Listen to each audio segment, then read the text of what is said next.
Matthew also he took the cup, and when he has said, saying, "This cup is the New Testament in my blood. This do ye as oft as you drink it in remembrance of me." Let's drink the cup together.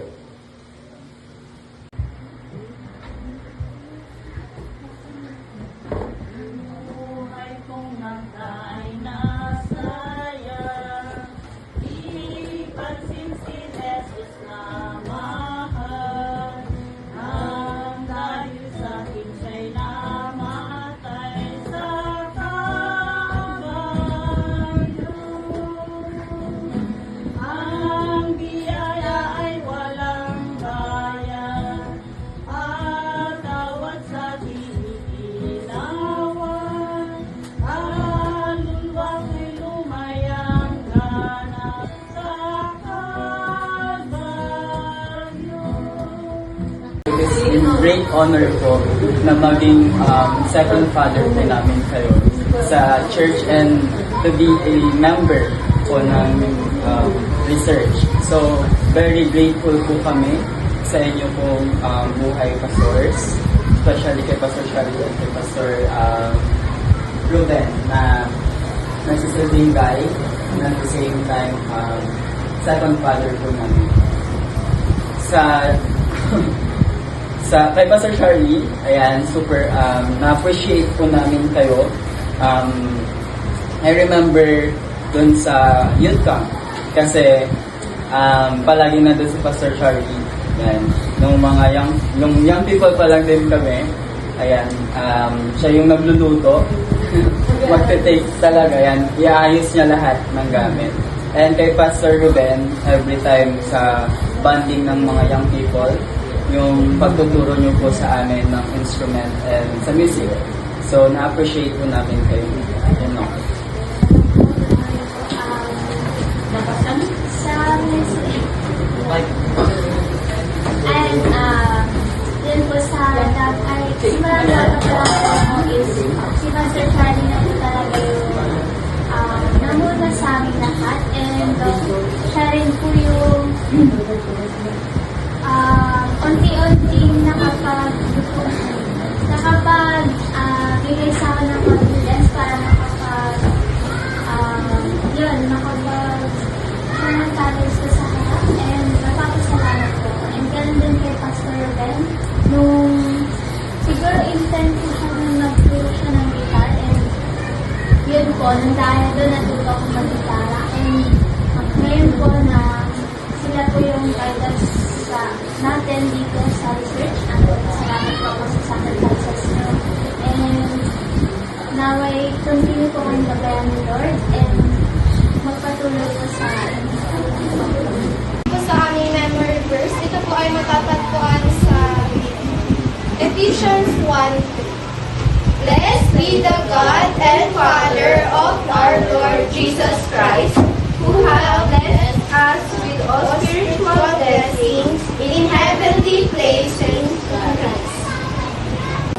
Ang memory verse po namin ay matatagpuan sa Matthew 4:27.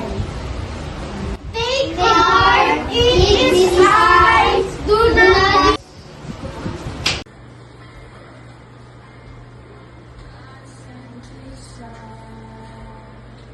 They call him Jesus.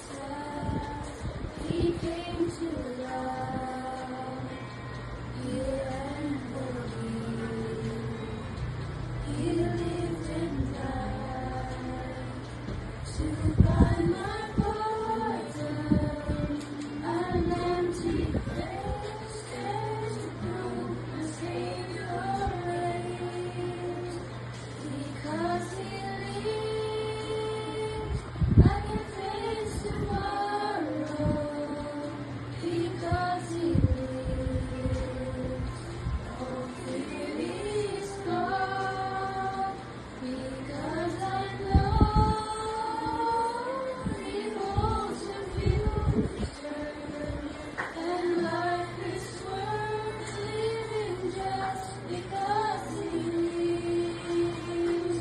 night in which he was betrayed, took bread, and when he had given thanks, he broke it and said, "Take it, this is my body, which is broken for you.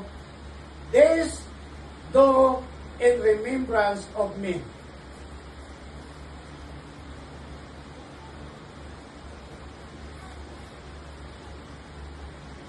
After the same manner also, he took the cup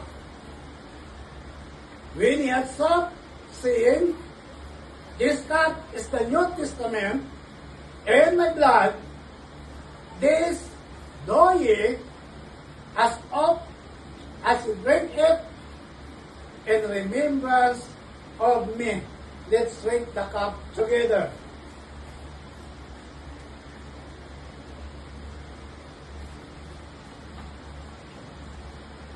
Sa huling awitin, Pastor, lalong-lalo na po sa youth camp.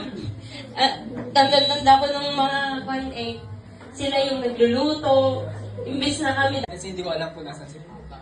Tapos, siya yung pumunta doon na niyakap niya ako, sabi niya, tatagan mo yung loob mo. Sabi niya. Kasi wala na si Papa.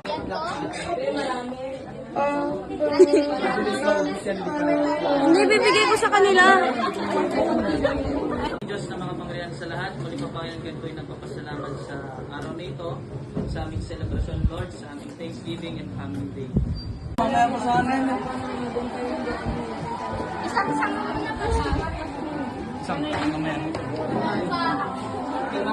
sa araw nito.